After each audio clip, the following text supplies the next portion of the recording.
Gusto mo ba akong nakikitang nahihirapan?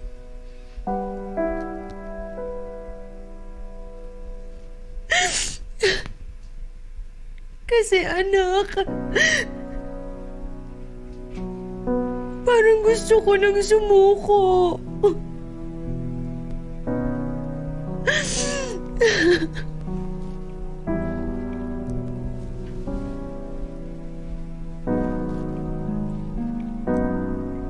Masyado nang matagal ang mga panahon mula nung nawala ka sa akin.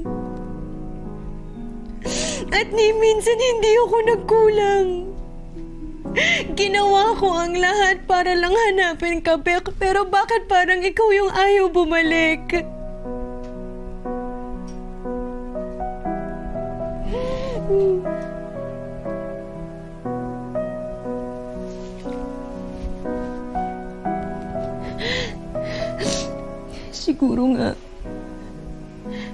Siguro nga tama yung sinabi ng tita Gwen mo.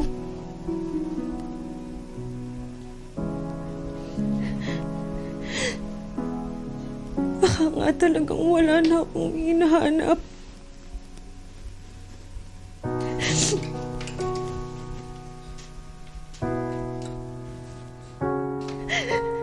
Maybe it's time for me to let you go.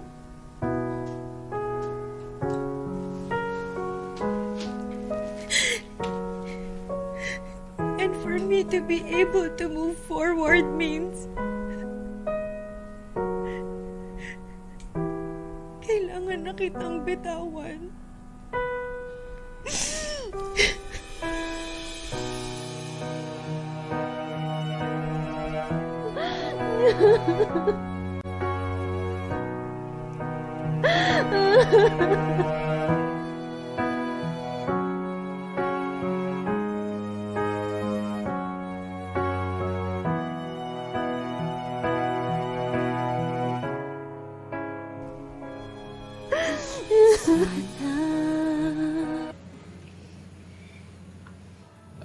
Dito ka muna magsistay sa bahay, ha?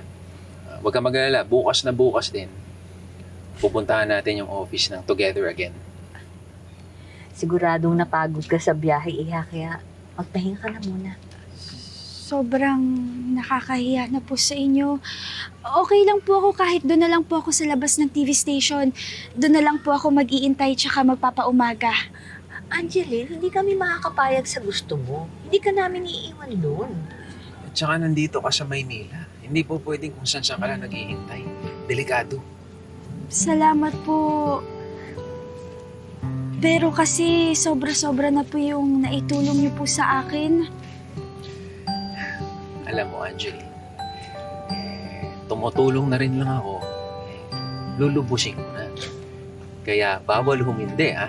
Talagang dito ka na muna magsistay. Saka hindi naman kami papayag na nasa labas ka lang. Delikado talaga dyan. At saka isa pa, meron namang isa pang extra room dito sa bahay. Pwedeng doon muna kayo magsama ni Naivina. Pero po, No. I insist.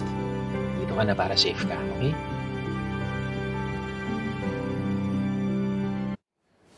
Ikaw si Angeline Manalo yung tumawag sa amin. Akala ko umalis ka na sa ate mo. opo, ako nga po, pumunta po talaga ako para sa inyo. Kasi po dahil po to dun sa babaeng nasa TV po, para po kasing kilala ko po siya, parang nakita ko na po siya dati. Tsaka po yung kinakwento niya po, parang pamilyar po sa akin. Baka po kasi siya yung totoo kong nanay. Be, tawag mo na si Miss Abad Montecillo. I-update mo na siya. Okay pa. Ayan na. Malapit mo nang mahanap ang nanay mo.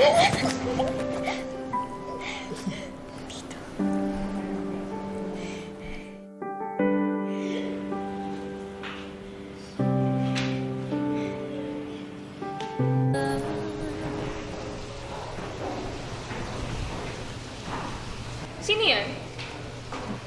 Taga Together Again, ma'am. May update lang po daw sa anak ni Mr. Cel. Okay na, let me handle it. Hello? Yes, this is Roselle's stepmother. We would like to formally inform you that we want to call off the search. After what happened last time, ayaw na niyang ituloy ang paghahanap sa nawawala niyang anak. So please, for the last time, mag-move on na kayo sa next case studies niyo na gusto niyong paglaruan. Okay?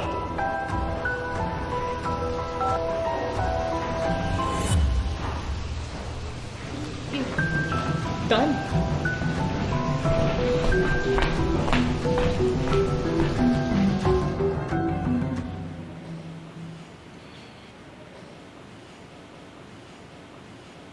Miss A. Yes, sir. Nakausap ko na po yung secretary and yung stepmother po ni Miss Abad Montecillo. Ayaw na daw niyang ituloy yung paghahanap sa anak na. Tigilan na daw po natin.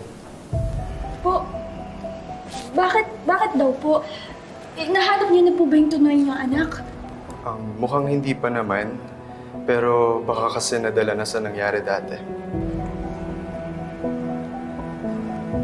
Pero, siya po yung niluwas ko dito eh. Pumunta po ako dito para malaman ko po kung siya po yung tunay kong nanay.